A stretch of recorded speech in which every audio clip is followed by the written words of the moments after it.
They're two presidents who we're told personally get along very well. That hasn't stopped their countries sliding towards a trade war with global implications. But face to face, Presidents Trump and Xi were at least willing to avert an escalation, even if the threat of more tariffs still hang over those new talks. Basically, we agreed today that we were going to continue the negotiation, which I ended a while back, and we're going to continue the negotiation. We agreed that I would not be putting tariffs on the $325 billion that I would have the ability to put on if I wanted. But on both sides, the fundamental disagreements remain, and there's no sign yet of compromise on those. It's not strange that we have differences, but we should say that our common interests are greater than those differences, because we all hope to maintain a steady and continuous growth of the world's economy. We hope to create an open, fair and predictable environment that's based on rules. Once again, the world is wrestling with the unpredictability that Donald Trump thrives on.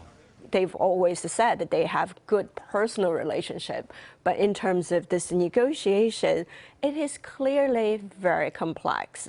And there are lots of issues, economic issues, political issues, very much intertwined. It's not something easy to be solved.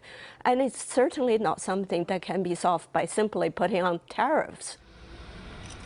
But Donald Trump does seem to have given ground in one area, apparently easing restrictions on dealing with the Chinese tech giant Huawei, which the US accuses of being a national security risk.